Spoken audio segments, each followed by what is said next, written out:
우리나라 법에 따르면 대부분의 법률 행위는 대리로 할 수 있죠. 물건을 사고 파는 일 얼마든지 본인이 나설 필요가 없이 대리로 할 수 있습니다. 아무리 고가의 집을 사고 파는 일도 마찬가지로 대리로 가능합니다. 그러나 개인의 신분에 중요한 영향을 미치는 일은 대리로 할 수 없습니다. 예를 들면요, 결혼은 일생에 중요한 영향을 미치는 일입니다. 이런 중요한 일은 부모나 형제라고 하더라도 따로 대리로 할 수 없습니다.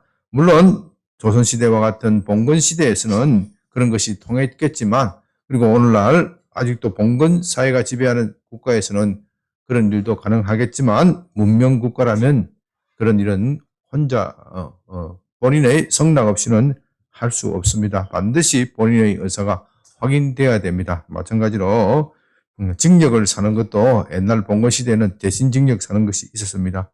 그러나 오늘날은 그런 것이 허용되지 않습니다. 그런 중요한 일은 반드시 본인이 해야 하는 겁니다. 십계명은 매우 중요한 문서입니다. 본인은 한 개인의 그리고 가정에 영향을 미치겠지만, 그러나 십계명은 그런 개인과 가정뿐만 아니라 한 나라의 명운이 걸려있는 중요한 문제입니다. 이 세상뿐만 아니라 다음 세상에도 영향을 미치는 아주 중요한 문서입니다. 그렇기 때문에 십계명을 반포하는 일을, 십계명을 선언하는 일에 하나님은 대리로 하지 않습니다. 하나님은 모세를 통하여 십계명을 주시지만 그것으로 만족하지 않습니다. 하나님이 직접 이스라엘 백성들에게 직접 이 땅을 강림하셔서 이스라엘 백성과 만나 주시고 그들 앞에서 십계명을 선포하며 십계명을 세우실 것입니다. 그런데 성경은 하나님과 인간과 하나님이 만나는 것을 기록한 책이지만 정작 인간이 하나님을 직접 만나는 장면은 그리 흔하지 않습니다. 대개는 대리인들이 하나님의 뜻을 전하지요. 그 이유는 하나님은 너무나도 높이 계신 분이기 때문입니다. 그러나 십계명은 너무도 중요하기 때문에 하나님께서 직접 이스라엘 백성들을 찾아오셔서 직접 이 땅에 강림하셔서 그들을 만나고 그들 앞에서 선포하고 계십니다. 그것을 생각한다면 오늘 본문에서 하나님이 이스라엘 백성들 앞에서 십계명을 직접 반포하시는 이 장면은 성경 가운데서도 참 귀하고 그렇게 많지가 않죠. 귀하고 영광스러운 그런 장면입니다. 우리는 이 본문을 소중하게 그리고 조심스럽게 다루어야 합니다. 그렇기 때문에 오늘 본문을 살피기에 앞서 십계명은 왜 하나님이 직접 이스라엘 백성들에게 세우실 정도로 중요한 것인지 생각해 볼 필요가 있습니다. 먼저 출애굽기 19장의 강해를 여러분들은 좀 기억해 주셨으면 좋겠습니다. 이스라엘 백성들이 이집트를 탈출한 후 3개월이 되던 때 시내산 기슭에 도착하였습니다. 그들은 비록 몸은 해방되었지만 아직도 정신적으로는 노예의 무리에 지나지 않습니다. 정신적으로는 여전히 노예 상태에 있었습니다. 이런 그들에게 하나님은 모세를 불러 말씀하십니다.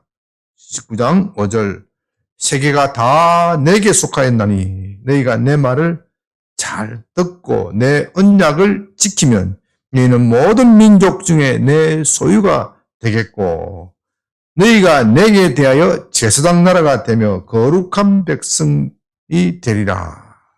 너는 이 말을 이스라엘 자손에게 전할지니라. 하나님은 이스라엘의 대표인 모세에게 말씀하십니다. 지금까지 너희는 노예로 살았다. 지금까지 너희는 누구의 소유였다고요? 이집트의 왕 바로의 소유였다. 그러나 지금부터 너희가 내 말을 잘 들으면 너희는 나의 소유가 되고 나의 특별한 백성, 하나님이 선택한 특별한 백성이 될 것이다.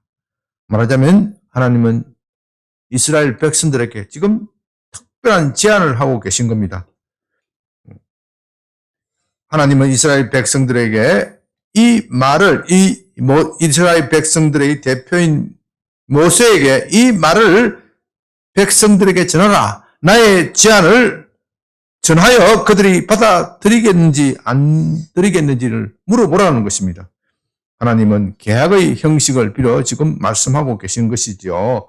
만일 이스라엘 백성들이 이것을 받아들인다면 계약의 성립 절차를 밟게 될 것입니다. 물론 그들이 NO 하면 어떻게 돼요? 어떤 것이 되겠죠. 그러나 NO 한다는 것은 상상할 수도 없습니다. 모세는 백성들에게 돌아가서 하나님의 뜻을 전합니다. 백성들은 모세의 말을 듣자 너무도 감격하였습니다.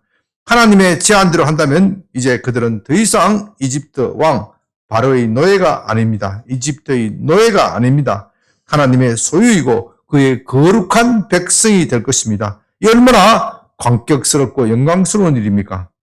하나님의 제안은 힘든 것도 아닙니다.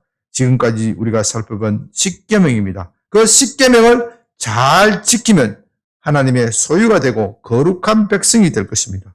하나님과 동행하면서 하나님의 보호 아래서 영원한 복을 누리면서 살게 될 것입니다. 하나님이 제안한 의무는 너무도 가벼운 반면에 하나님이 주시는 그 대가로 주시는 것은 너무나도 큰 것입니다. 누가 그것을 거부할 수 있겠습니까? 그들은 이구동성으로 그렇게 하겠다고 말합니다. 8절 백성이 일제히 응답하여 이르되 여호와께서 우리에게 명령하신 대로 우리가 다 행하리이다. 모세는 백성들의 말을 그대로 하나님께 전달합니다. 이렇게 함으로써 하나님과 이스라엘 사이에 의사의 합치를 보게 되는 겁니다. 계약으로 말하자면 가계약, 여러분 집 사고 팔 때 가계약하는 경우가 있죠. 가계약이 성립되는 겁니다. 이때 가짜라는 것은 가짜 계약이다 그런 뜻은 아니고요. 임시계약이다. 임시계약이라는 그런 뜻에서 가계약이라고 부르는 겁니다. 이 가계약을 하게 되면 이제 본계약을 체결할 준비를 해야죠. 가계약은 어느 당사자 일방이 쉽게 파기할 수 있습니다. 그래서 가계약에는 큰 금액을 걸지 않지요. 심지어 계약금의 10분의 1 정도 거는 수도 있습니다. 그 이유는 당사자들에게 너무 부담을 주지 않고 계약을 해소할 수 있도록 그렇게 하기 위한 것이죠. 그러나 본계약이 성립되면 그 어느 누구도 쉽게 파기할 수는 없습니다. 그 계약을 파기하는 사람은 중대한 대가를 치르게 될 것입니다. 더구나 하나님과 이스라엘 사이에 맺은 이 계약, 언약이라고 부르는데요. 그 언약은 영원히 파기될 수가 없는 것입니다. 이제 오늘 본문은 바로 그 본계약, 계약에 종결하는 본계약의 완료식입니다. 하나님이 직접 시내산에서 강림하셔서 그 계약서를 서명하는 겁니다. 그러면 십계명은 뭐겠습니까? 본계약의 내용을 읽어주는 거예요. 본계약의 내용을 간혹 계약을 체결하다가 나 그거 몰랐다, 무효다 이렇게 할 수가 있죠. 그런 말이 나오지 않도록 그래서 보험계약도 체결하면 보험 안내사가 뭐라고 이야기해요? 그거 들으려면 그것도 되게 신경 많이 써야 돼요. 큰 계약도 아닌데 뭐 자동차 계약하는데 뭐 한 5분 이상은 총알처럼 다다다다닥 이야기를 하더라고요. 다 녹음해놓고 못 들었다 하면 그거 제시하려고 그러는 거죠. 증거로 제시하려고 그러는 거죠. 자동차 계약도 그렇게 하는데 이 한 개인은 물론이고 온 나라에 명운이 걸린 이 십계명을 그냥 하지 않는다 이 뜻입니다. 하나님이 직접 읽어주시는 겁니다. 그런데 성경은 이때 체결하는 계약을 계약이라고 말하지 않고 언약이라고 말합니다. 이 언약에 대해서는 여러 차례 말씀드렸습니다. 그건 고대 중동의 대왕과 봉신 사이에 체결하는 일종의 조약이라고 부르기도 하고요. 명약이라고 부르기도 합니다. 조약, 명약. 이제 오늘 본문의 문서를 세약함으로써 하나님과 이스라엘 백성들 사이에 이 봉신 계약, 봉신 조약, 명약이 성립되는 것입니다. 그 이스라엘 백성들은 하나님의 봉신이 되어 이 세상을 다스리게 될 것입니다. 그들이 제사장 나라가 된다는 것은 바로 그런 의미입니다. 제사장은 하나님과 사람을 연결하는 중간 역할을 하는 것이죠. 이 오늘날의 세계는 너무나도 세속화되어 있기 때문에 제사장이 얼마나 중요한지를 잘 모릅니다. 그러나 고대 세계에서는 이 제사장의 권위는 대단한 것입니다. 그건 왕과도 마찬가지인 그런 신적인 권위를 가지고 있는 그런 신분입니다. 그래서 이것을 계약이라고 말하지 않고 언약이라고 부릅니다. 그 이유는 단순한 의사의 합치가 아니라 봉신의 신하들의 충성 명세이기 때문입니다. 그런데 언약은 체결하는 것이 아니라 언약은 세운다. 그런 단어를 사용합니다. 왜냐하면 언약은 보통의 계약과는 달리 보통의 계약은 두 사람이 의사에 합치해서 서명을 하는 것이지만 이 언약은 절대 군주가 일방적으로 선포하는 것이기 때문입니다. 그 신하는 거기에다가 충성을 맹세하는 것일 뿐입니다. 그래서 언약은 체결하는 것이 아니라 일방적으로 세우는 겁니다. 세운다는 히브리 단어는 참 재미가 있습니다. 이 카라트라는 단어를 사용하는데요. 여러분 따라합니다. 카라트. 다시 카라트. 이 단어 정도는 알아놓는 게 좋아요. 이 단어의 의미는 자르다는 거예요. 자르다. 그러니까 이것을 직역하면 언약을 자르다. 언약을 세우는 것이 아니라 우리말로는 언약을 세우다고 번역되어 있는데 원어의 뜻은 언약을 자르다. 그런 뜻이 됩니다. 언약은 맺는 것이 아니라 자르는 것입니다. 왜냐하면 언약을 그렇게 표현하는 이유는 언약을 어기는 쪽에 몸이 잘라진다. 몸이 쪼개지고 잘라지기 때문입니다. 이것을 잘 표현하는 것이 이 창세기 15장입니다. 하나님은 아브라함에게 나타나셔서 아브라함의 자손이 하늘의 별과 같이 바닷가의 모래와 같이 많이 될 것이다. 그렇게 약속합니다. 언약입니다. 네가 내 말을 잘 들으면 그렇게 해주겠다고 하나님이 그렇게 언약하십니다. 그러면서 아브라함에게 짐승들, 수양과 암소, 암염소, 비둘기 이런 짐승들을 둘로 쪼개 놓아라. 밤중에 그 둘로 쪼개난 사이를 하나님께서 불로 지나가 버렸습니다. 진리로 하나님이 거기를 지나가십니다. 무슨 말이냐면 내가 이 약속을 어기면 내 몸이 이 짐승처럼 쪼개질 것이다. 그게 자르다. 언약을 세운다. 그런 의미입니다. 그렇기 때문에 언약은 단순한 것이 아니에요. 그냥 취소할 수 있는 그런 것이 아닌 것. 아주 무거운 것입니다. 이 중요한 언약을 세우기 위하여 하나님은 출애굽기 19장 10절, 13절에서 이렇게 준비하라고 말씀하십니다. 백성들은 옷을 빨고 성결하게 준비하라. 내가 강림하는 산에 백성들이 함부로 오르지 못하도록 경계를 철저히 세우라. 경계를 침범하는 사람은 화살로 쏘아 죽이라. 그런 다음 과연 셋째 날에 하나님이 이스라엘 백성들 가운데 나타나셨습니다. 16절 셋째 날 아침에 우레와 번개와 빽빽한 구름이 산 위에 있고 나팔 소리가 매우 크게 들리니 진중에 있는 백성이 다 떨더라. 하나님이 처음 강림하시는 모습입니다.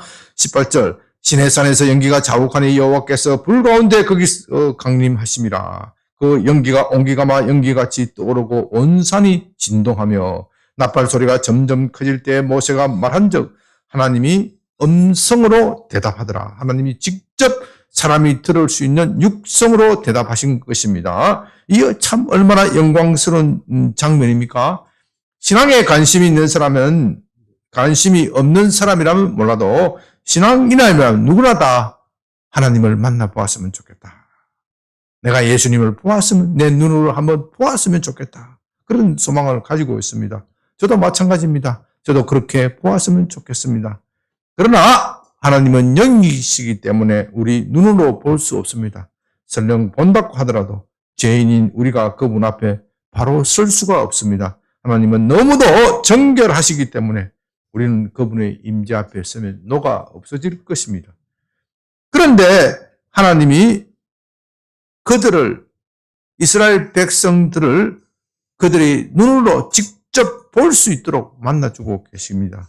그것도 한두 사람이 아니라 이스라엘 백성을 배 전체를 만나주시고 있습니다. 무엇 때문에요? 언약을 세우기 위하여, 언약을 세우기 위하여 이스라엘 백성들은 그 찬란한 광경에 압도되었습니다. 그리고 하나님을 보고자 앞을 다투었습니다. 평생에 어떻게 이런 장면을 볼 수 있겠습니까? 마치 그들은 어떻게 생각하면 지난주에 서울에 무슨 축제가 있었죠? 불꽃 축제. 부산에 어제는 BTS 축제. 앞좌석 스페셜스 구하려고 난리라고 그러지요. 아마 그런 이벤트 정도로 생각했을지도 모릅니다. 평생에 한번 볼까 말까 이 장면을 좀 더 가까이 가기 위하여 난리가 났습니다. 막 산으로 뛰어오르는 겁니다. 그러나 그렇게 하다가는 죽임을 당할 것입니다. 하나님이 그들이 앞에 강림하셨다고 하여 그들이 경거망동해서는 안 됩니다. 그들이 하나님 앞에서 함부로 버러지없이 굴다가는 하나님을 호기하는 천사들이 그들을 죽여버릴 것입니다. 이 세상에 절대적인 권력을 가진 군주도 이 자기 백성에게 자기 자신을 보일 때 삼중 사중 아주 중요한 호의를 합니다. 함부로 그 호의를 뚫고 오다가는 시대에 죽임을 당하는 것이나 마찬가지입니다. 이 거룩하고 엄숙한 날, 이 축제의 날에 사람이 죽임을 당하면 축제를 망치는 겁니다. 그래서 하나님은 19장 21절에서 이렇게 말씀하십니다.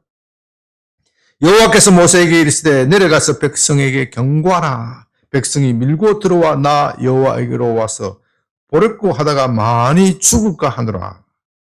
하나님이 강림하셔서 나타나시는 것은 그들을 죽이는 것이 아니라 살리는 것이 목적입니다. 거룩한 언약을 맺어서 거룩한 언약을 세워서 그들을 거룩한 백성으로 살게 하는 것입니다. 그래서 모세로 하여금 백성들이 가까이 오지 못하도록 그렇게 엄히 명하고 있습니다. 이렇게 하여 모세는 하나님께 나아갔고 이스라엘 백성은 하나님이 정해준 경계 밖에서 그 광경을 보고 있습니다. 그런 가운데 하나님이 드디어 시내산에서 강림하셔서 말씀하십니다. 여러분, 이때 하나님께서 무슨 말씀을 하셨겠습니까? 무슨 말씀을 하셨겠어요? 저는 이때 하나님께서 십계명을 읽어주셨다, 선포하셨다, 그렇게 생각합니다. 물론 우리가 가지고 있는 십계명은요, 모세를 통하여 하나님으로부터 받은 것입니다. 그러나 그 이전에 하나님께서 이스라엘 백성들 모두 앞에서 직접 읽어주시고 직접 낭독해 주셨다, 그렇게 생각합니다. 여러분들이 그 이유는 오늘 본문을 읽어보면 그렇게 명백하게 드러날 것입니다. 20장 18절 뭇백성이 우레와 번개와 나팔 소리와 산의 연기를 본지라. 그들이 볼 때 떨며 멀리 서서 모세에게 이르되 당신이 우리에게 말씀하소서 우리가 들으리이다. 하나님이 우리에게 말씀하시지 말게 하소서 우리가 죽을까 하나이다. 여러분 20장에 와서 이 백성들의 태도가 완전히 돌변했죠. 처음에 그들은 하나님이 처음 나타났을 때 돌진하여 그 광경을 보고자 했습니다. 그러나 막상 하나님의 광경을 보자 너무도 무서워서 돌진하는 것이 아니라 오히려 뒤로 물러가고 있습니다. 무식하면 용감하고 알면 두려운 겁니다. 이스라엘 백성들이 하나님에 대한 지식이 없었을 때 하나님을 보고자 앞을 다투어 산으로 오르고자 했습니다. 그러나 막상 하나님의 임재를 체험하였을 때 두려움이 엄습하였습니다. 산에 빽빽한 구름이 덮인 가운데 불을 뿜어내고 지축을 흔드는 진동이 일어나며 우레와 번개가 내리치는 가운데 큰 나팔 소리보다 더 큰 소리가 산 위에서 음성이 들리는데 어떻게 두렵지 않을 수 있겠습니까? 당장이라도 그들을 덮칠 것 같은 그 영광에 압도되어 그들은 이구동성으로 모세에게 사정합니다. 제발 하나님이 우리에게 말씀하지 않도록 해주세요. 하나님이 당신을 통하여, 모세 당신을 통하여 말씀하시면 우리가 다 그대로 순종하겠습니다. 그렇지 않으면 우리가 그 소리에 압도되어 죽어버리고 말 것입니다. 정말이지 그들은 하나님이 정해주신 경계 밖에 있었기 때문에 살아남았습니다. 우리가 하나님을 사모하는 마음은 좋지만 함부로 하나님의 경계를 넘어가면 몰살당하는 겁니다. 그들이 그것을 생각했을 때 마음에 두려움이 몰려왔습니다. 이것이 바로 사람이 하나님을 만났을 때 체험하는 공통적인 반응입니다. 우리가 하나님을 만나지 못하였을 때는 하나님에 대하여 온갖 말을 합니다. 심지어 하나님을 믿느니 내 주먹을 믿으라. 그렇게 큰 소리 치는 사람 있죠? 그러나 하나님을 만나면 그런 말을 할 수가 없습니다. 두려움에 벌벌 떨 수밖에 없습니다. 그래서 모세를 통하여 말해달라. 그렇게 사정합니다. 모세가 하나님과 사이에 그 중재자로서 있게 해달라. 그렇게 부탁합니다. 신명기 5장 23절, 29절에서는요, 이때의 광경을 더 상세하고 또 생생하게 전달합니다. 산이 불이 타며 캄캄한 가운데에서 나오는 그 소리를 너희가 듣고 너희 지파의 수령과 장로들이 내게 나와 말하되 우리 하나님 여호와께서 그의 영광과 위엄을 우리에게 보이심에 불 가운데서 나오는 음성을 우리가 들었고 하나님이 사람과 말씀하시되 그 사람이 생존하시는 것을 우리가 보았나이다. 이제 우리가 죽을 까닭이 무엇이니까 이 큰 불이 우리를 삼킬 것이요 만일 우리가 우리 하나님의 음성을 다시 들으면 죽을 것이라. 육신을 가진 자로서 우리처럼 살아계신 하나님의 음성이 불 가운데서 바람을 듣고 생존한 자가 누구입니까?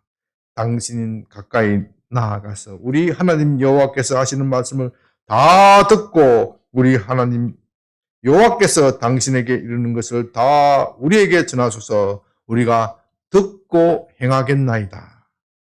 여호와께서 너희가 내게 말할 때 너희가 말하는 소리를 들으신지라.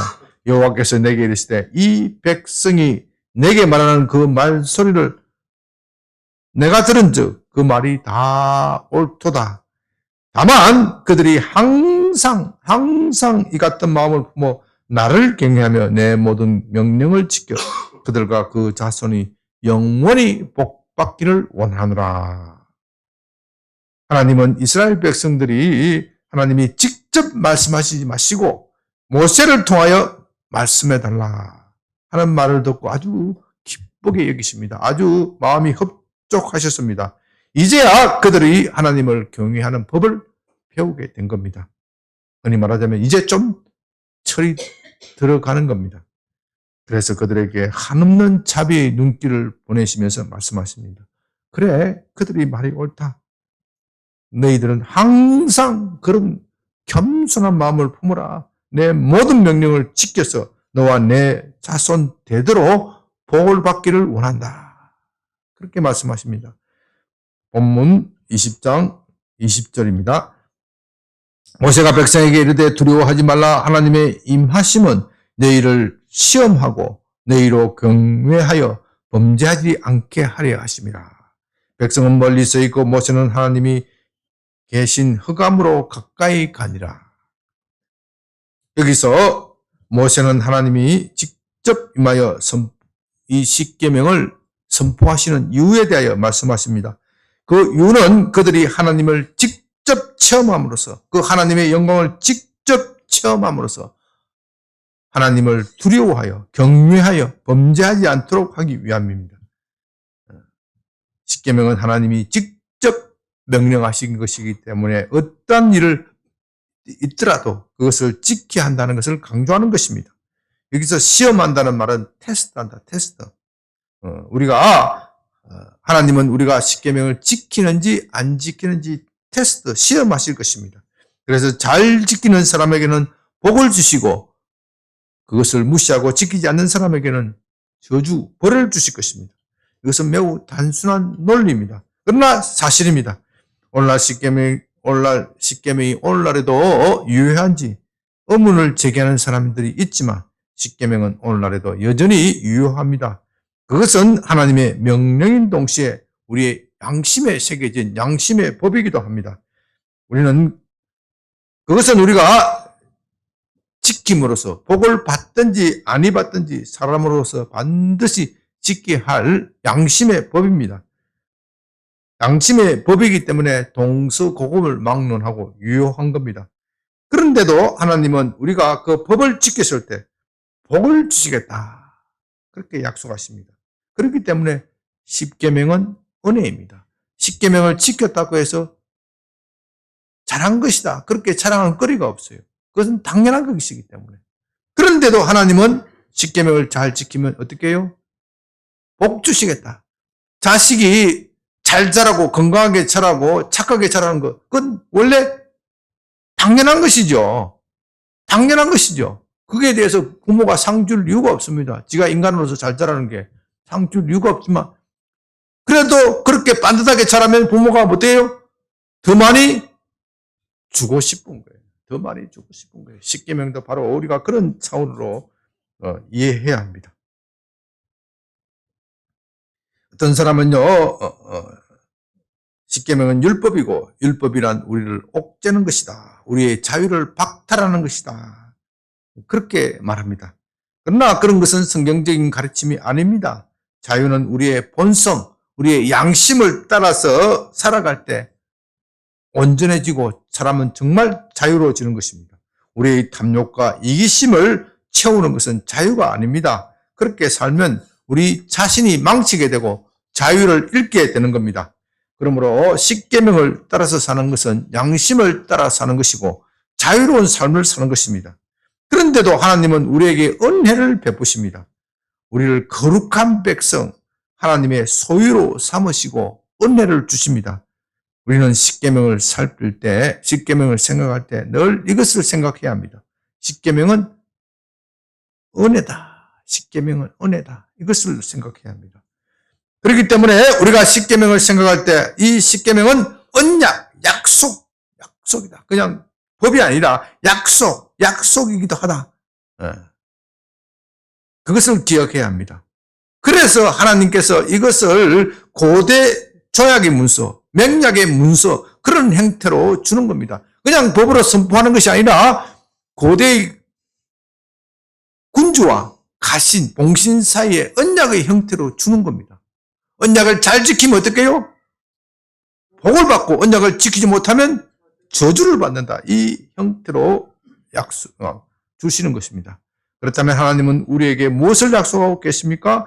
그것을 잘 지키는 사람은 복을 받고 지키지 않는 사람은 저주를 받는 것입니다. 이것이 고대 조약의 특징입니다. 조약을 지키면 복을 받지만 지키지 않으면 보복을 당합니다. 하나님은 십계명을 주시면서 이것을 매우 강조합니다. 신명기는요, 십계명은 해설서입니다. 그 신명기의 내내 이것을 강조하고 있습니다. 십계명, 하나님의 법을 지키면 복을 받을 것이다. 그러나 법을 지키지 않으면 너희에게 저주가 임할 것이다. 그 대표적인 것이 신명기 4장 23절, 26절입니다. 너희는 스스로 삼가 너희의 하나님 여호와께서 너희와 세우신 언약을 잊지 말고 내 하나님 여호와께서 금하신 어떤 형상의 우상도 조각하지 말라.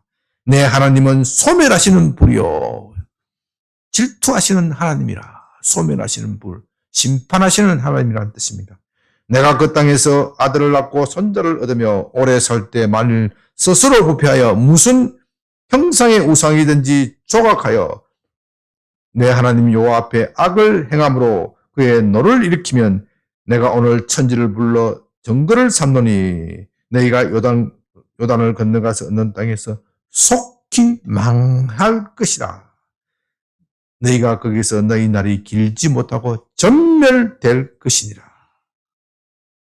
이게 얼마나 엄중한 말씀입니까? 그들이 십계명을 지킬 때는 복을 받지만 그것을 지키지 못하면 저주를 받고 완전히 전멸해버리겠다. 이것이 바로 고대 왕과 봉신 사이에 체결하는 조약 또는 명약입니다. 말하자면 하나님은 아브라함과 언약을 맺을 때 쪼개진 짐승 사이를 지나갑니다. 이스라엘 백성들을 앞에서 십계명을 세우실 때 바로 그것을 언약이라고 부르면서 언약을 세우신다. 세운다는 뭐라 그랬죠? 쪼개진다. 잘린다.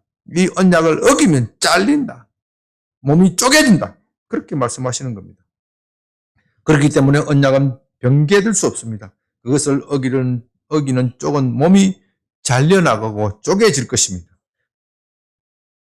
그렇기 때문에 우리도 하나님의 언약을 지켜야 하지만 하나님도 그 약속, 언약을 지키겠다. 그렇게 말씀하십니다.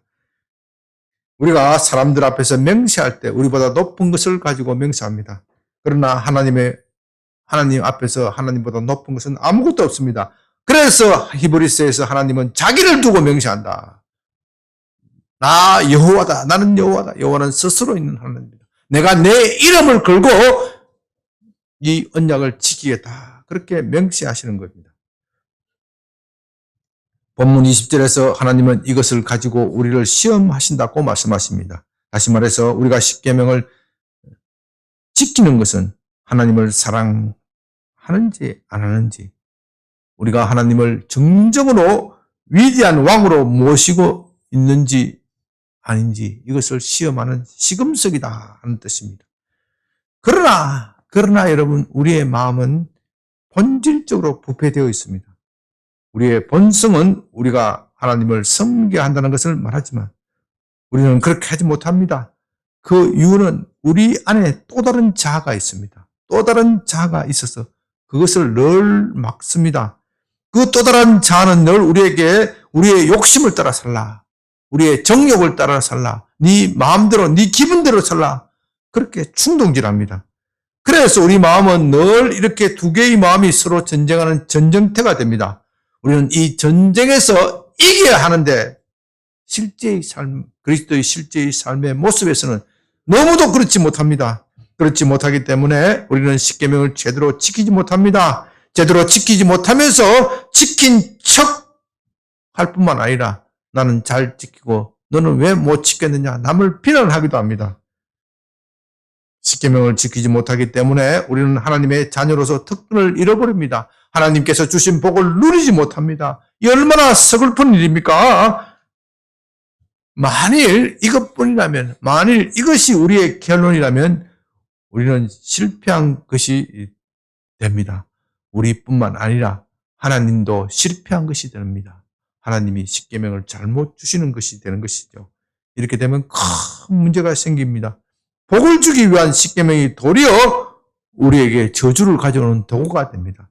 이 딜레마를 어떻게 풀 수 있습니까? 이제 본문 22절 이하는 바로 이런 문제를 다루고 있는 겁니다. 22절, 여호와께서 모세에게 이르시되 너는 이스라엘 자손에게 이같이 이르라. 내가 하늘로부터 너희에게 말하는 것을 너희 스스로 보았으니 너희는 나를 비교해서 언이나 금이나 너희를 위하여 신상을 만들지 말라. 이제 하나님의 인재를 본 이스라엘 백성들은 하나님만을 섬겨야 합니다.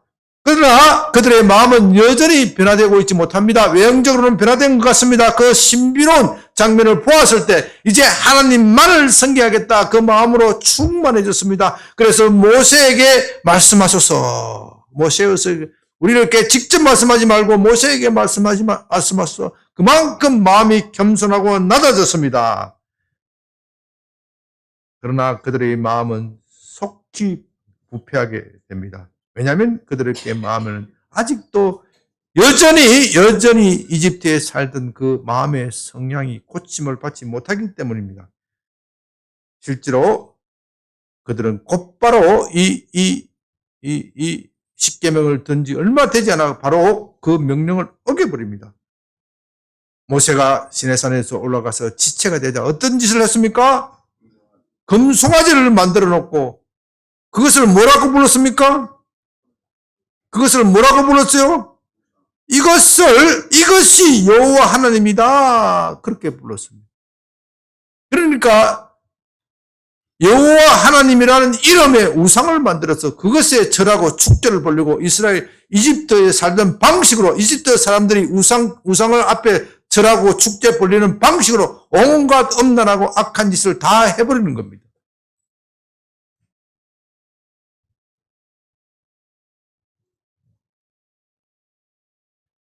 그래서 하나님은 모든 우상을 싫어하십니다. 우상은요, 우상 숭배의 본질은 탐심이라고 해요. 탐심.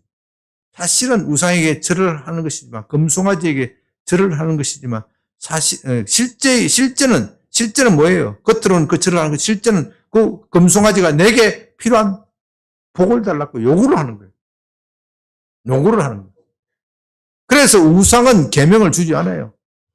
십계명과 같은 높은 도덕적인 계명을 주지는 않아요. 24절, 25절 내게 토단을 쌓고 그 위에 내 양과 소로 내 번제와 화목제를 드리라. 내가 내 이름을 기념하게 하는 모든 곳에서 내게 임하여 복을 주리라. 내가 내게로 돌로만 제단을 쌓거든 다듬은 돌로 쌓지 말라. 내가 정으로 그것을 쪼개면 부정하게 함이니라. 여기서 중요한 것은 번제와 화목제입니다. 우리가 하나님께 제사 드리는 이유는 크게 두 가지입니다. 하나는 하나님께 감사해 드리는 감사의 제사이고, 다른 하나는 우리의 죄를 고백하고 용서받는 것입니다. 이 번제와 화목제는요, 우리의 죄를 고백하고 용서받는 제사입니다. 번제는 우리의 죄를 고백하고 우리 대신에 동물을 태워 죽임으로써 우리의 죄를 사함을 받는 그런 제사입니다. 그렇게 하여 죄를 사함을 받은 사람은 하나님과 화목하게 되었기 때문에 화목제를 드리는 겁니다. 이 번제와 화목제가 이 십계명을 낭독을 마치시면서 십계명을 하나님께서 낭독을 마치면서 이 번제와 화목제를 말씀하시고 있는 이유는 무엇입니까? 그 이유는 우리가 십계명을 온전히 지키지 못하기 때문입니다. 누가 십계명을 온전히 지킬 수 있습니까? 누가 온 마음과 영혼과 뜻과 몸과 자신의 전체 의지를 다하여 전 인격을 다하여 하나님을 사랑할 수 있습니까? 누가 나의 이웃을 내 몸처럼 사랑할 수 있습니까? 내 아내도 내 남편도 그렇게 사랑하지 못하는데, 내 자식도 그렇게 사랑하지 못하는데, 내 부모도 그렇게 사랑하지 못하는데, 어떻게 전혀 모르는 사람을 그렇게 사랑할 수 있습니까? 십계명의 마지막 계명은 탐심을 내지 말라는 것입니다. 그러나 누가 탐심을 내지 않을 수 있습니까? 누가 그 계명을 지킬 수 있습니까? 그러니 십계명은 본질적으로 지킬 수 없는 것입니다. 그것은 단지 우리가 죄인임을 깨닫게 해주는 것입니다. 그러나 여기서 주저앉으면 안 된다는 것입니다. 하나님은 십계명을 말씀하시면서 번제와 화목제를 마지막에 말씀하고 계십니다. 너희가 십계명에 실패하더라도 주저앉지 말라. 내게 다시 와서 너희 죄를 참회하고 다시 시작하라. 참회하면 내가 용서하고 너희와 다시 화목하겠다. 다시 너희에게 힘을 주겠다. 그러니 다시 일어서서 다시 이 계명을 지키는 것을 연습하라. 우리는 이런 과정을 통하여 우리의 마음이 서서히 변화됩니다. 마침내 우리의 인격이 하나님을 닮아가고 예수님을 닮아가게 되는 겁니다. 그래서 모세 오경을 통하여 하나님은 내가 거룩하니 너희도 거룩하라. 그렇게 말씀하시는 겁니다. 우리가 십계명을 생각할 때 이 대목을 이해하는 것이 참 중요합니다. 십계명의 강의를 이제 마칠 때가 되었는데, 이 강의를 마칠 때 이것을 제대로 이해해야 합니다. 십계명은 너무도 차원이 높기 때문에 우리가 다 지킬 수 있는 것이 아닙니다. 십계명을 공부할 때 우리는 이것을 깨달아야 합니다. 그렇다고 해서 십계명을 포기해서도 안 됩니다. 오늘날 그것을 포기하면서 우리 시대에 맞게 법을 만들자, 그것도 아니에요. 우리는 십계명을 지키지 못했을 때 다시 하나님께 돌아와서 참회해야 합니다. 우리가 계명을 지키지 못했으니 우리의 죄를 용서해달라고 그렇게 빌어야 됩니다. 그러면 하나님은 우리를 용서하시고 다시 복을 주시겠다. 그렇게 약속하시는 것입니다. 우리는 이것을 반복함으로써 점점 선한 사람, 거룩한 사람, 하나님의 사람, 예수님의 인격을 닮은 사람이 되어가는 것입니다. 이것이 믿음으로 사는 것이고 우리 기독교 신앙의 요체입니다. 여러분은 십계명을 공부하면서 기독교 신앙을 제대로 이해해야 합니다. 구약시대 사람들은요, 이것을 제대로 이해하지 못하였습니다. 그래서 그들은 십계명의 조문 하나하나에 얽매여 어떻게 이것을 해석할까, 거기에 그렇게 하면서 이 조문에 매달려 자기를 옥죄었습니다. 그렇게 되자 계명이 자유를 주는 것이 아니라 어떻게 해요? 자유를 박탈하는 도구가 되었습니다. 이제 예수님은 그것을 다시 고쳐주셨습니다. 십계명의 참된 의미는 하나님을 사랑하고 이웃을 사랑하는 것이다. 친히 설명해 주셨습니다. 그리고 친히 십자가를 지심으로써 그 사랑을 자기의 몸으로 실천하시는 것입니다. 예수님의 십자가는 우리가 하나님께 나아가는 길입니다. 우리는 십계명을 공부하면서 이 예수님의 십자가를 보아야 합니다. 십계명과 십자가 이게 따로 있는 것이 아닙니다. 율법과 은혜 이게 따로 있는 것이 아닙니다. 그 둘은 하나처럼 단단하게 결합되어 있습니다. 이것을 제대로 이해해야 기독교 신앙의 참된 묘미를 아는 겁니다. 이것을 알지 못하기 때문에 자꾸 헛소리를 하고 자꾸 이단으로 빠지는 겁니다. 이것을 아는 사람만이 모든 얽매이기 쉬운 것에서 해방되어 자유를 누릴 것입니다. 이제 다음 시간에는 십계명의 마지막 강의가 될 것인데 이 점을 더욱더 좀 상세히 알아볼 것입니다. 다음 강의를 기대해 주시기 바랍니다.